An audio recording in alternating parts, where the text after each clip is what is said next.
کیسے مولانا کلیم صدیقی صاحب اللہ تعالیٰ رہائی نصیب فرمائے، ان کے دوستوں کی اور ان کے ہمدرد بھائی خواہوں کی اللہ مدد فرمائے۔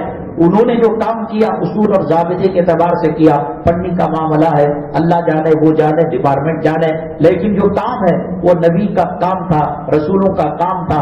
اللہ تبارک تعالیٰ ان کو وی آئی پی وارڈ سے چھوڑ کر جنرل وارڈ میں ڈال دیا گیا ہے۔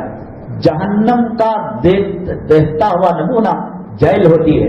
آپ قبر کو دیکھ سکتے ہیں، قبر کے اندر کا دیکھ نہیں سکتے۔ آپ جنازے کو دیکھ سکتے ہیں، جنازے کے اندر ہم ہو کر آئے ہیں منبر رسول پر خدا کی قسم کھا کر کہتے ہیں کہ ہم اپنے سیل کے اپنے قیدی بھائیوں کو یہ کہا کرتے تھے اللہ ہمیں آزادی دے گا اور کچھ طاقت دے گا تو سینٹرل جیل تہاڑ جیل کی جو دیوار ہے، انٹرنس ہے، وہاں جو پتھر میں جیل کا نمبر لکھا ہوا رہتا ہے، ہم وہاں یہ دعا لکھائیں گے السلام علیکم یا اہل القبور۔ وہ تنہائی میں تھے، نماز پڑھتے تھے۔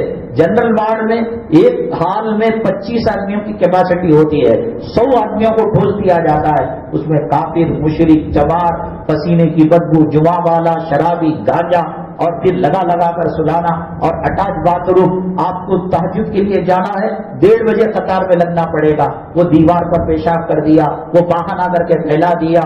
نفاست کی زندگی گزارنے والوں، جہنم کا نمونہ حضرت کو جانتے بوجھتے جنرل وارڈ کے اندر داخل کر دیا گیا ہے۔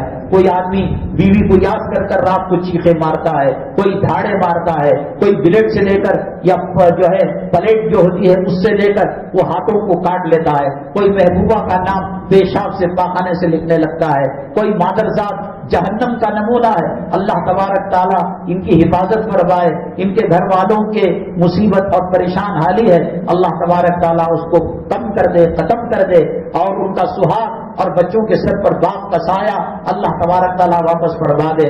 تو بغیر کلمہ پڑھے مسلمان ہونے کا کیا طریقہ کار ہے؟ اس سوال کے جواب کے ساتھ پھر وہ عنوانات ایسے ہی رہ گئے۔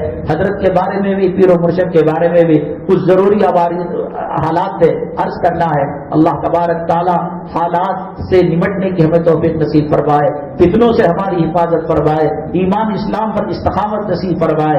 اللہ تعالیٰ کلمے کی، ایمان کی، سجدے کی، شہادت کی موت اللہ تبارک تعالیٰ نصیب فرمائے۔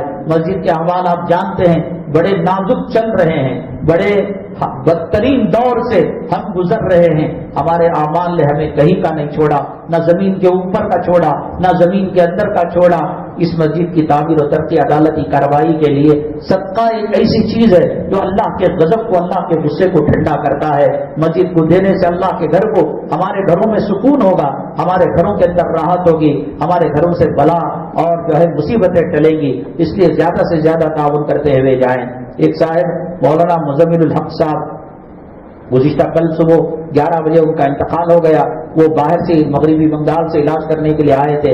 اللہ کروٹ کروٹ راحت نصیب فرمائے، اللہ ان کے درجات کو بلند فرمائے، اللہ ان کو صبر جمیل نصیب فرمائے۔ ہمارے یہاں اس علاقے میں تاج ہوٹل والے چکن سلیم صاحب بھائی کا چند دن پہلے ایکسیڈنٹ ہو گیا ہے۔ اللہ تبارک تعالیٰ صحت و شفا نصیب فرمائے، اللہ ہر مسلمان کو بیماریوں سے، قرض کی لعنت سے، حرام روزی سے حفاظت فرمائے۔ وآخر دعوانا الحمدللہ رب العالمین۔